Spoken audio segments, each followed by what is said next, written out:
Capricorn Full Moon.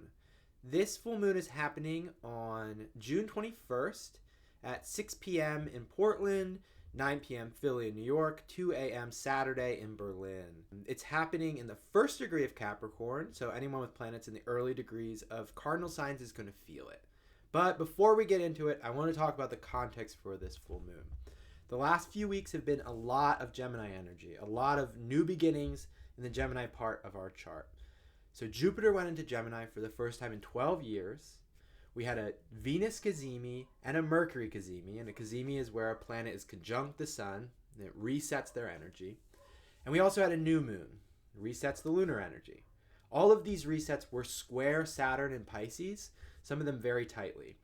The ruler of Capricorn. Saturn can be this voice of no, of conscience and responsibility.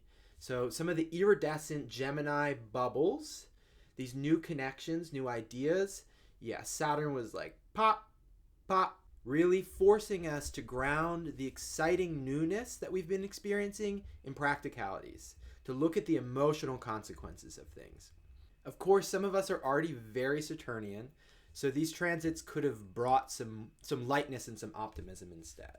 At a more abstract level, we have Gemini informational interconnectivity, new ideas, new connections, forced to acknowledge Piscean emotional interconnectivity. So the way I like to think about this is the informational interconnectivity of the internet. We can share ideas and images and all these things, but how well are we able to share our emotional realities? Pisces says we are one. We are each droplets of water in an ocean. And Saturn in Pisces pulls us down from the playful sunny surface of Pisces into the dark depths, shows us the fucked up creatures of the abyssopelagic, the cruelty of man, the genocidal armies, the beheaded babies. Saturn in Pisces asks us to fathom the heaviest Of emotional burdens, pain and despair so deep and unyielding they make suicide seem like the only way forward. Gemini doesn't like these murky, sluggish depths. It wants to have fun, to keep moving, like playful wind on a late spring day. Turn our eyes from the scary images on social media, find more memes, do fun summer things with our new friends. Saturn reminds us this doesn't work for long. It can feel a little empty.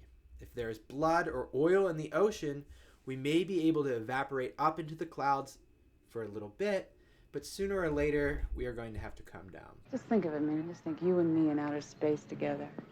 Our realm is not based upon highness. Space is not only high, it's low. It's the bottomless pit. There's no end to it. Coming down is not bad. Our experiences can deepen. Our connections can deepen. We can use language to communicate suffering. Our informational interconnectivity through social media can help to lift people out of the dark depths, build solidarity. Instead of hiding from our emotions in our minds, we can use our minds to express our emotions, to connect with other people in a deeper and more meaningful way. In my opinion, this is a core theme of the Jupiter and Gemini square Saturn and Pisces transits happening throughout the next 10 months. Cancer season, which begins on the day of this full moon, on the solstice, is a chance to enact these ideals on the local level with our friends and family. As Venus and Mercury and the Sun move through Cancer, they will square the South Node in Libra. Familiar Libran patterns of people-pleasing or repressing our messy emotional world for the sake of harmony will be challenged. So again here, we have water energy challenging air energy. This is why I am writing about Libra in Cancer season. People with lots of air energy will tell you about new ideas, interesting books, podcasts, movies. They are very agile in the realm of culture and collective meaning. This is impersonal though. Watery people are personal. They tell you about memories, they talk about their sensitivity, their feelings. They take time to think about what is important to them, not to the culture, to them. Since the moon will be opposing Venus and Mercury in Cancer soon after it is full, this full moon is very much about personal relationships. The more we can root down into our own experience, find a way to speak from a personal place, express our feelings, the smoother our experience of this full moon will be. This is important because the next full moon is not in Aquarius, as we would expect. The last full moon was in Sag, the one before that was in Scorpio, and before that was in Libra. But since this full moon is in the first degree of Capricorn, the next full moon is actually in the last degree of Capricorn on July 21st. What this means is this axis of our chart, the Cancer-Capricorn axis, will be activated for most of the summer.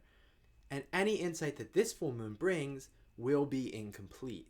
The cycle is not over. This is especially true because the next full moon will be conjunct Pluto.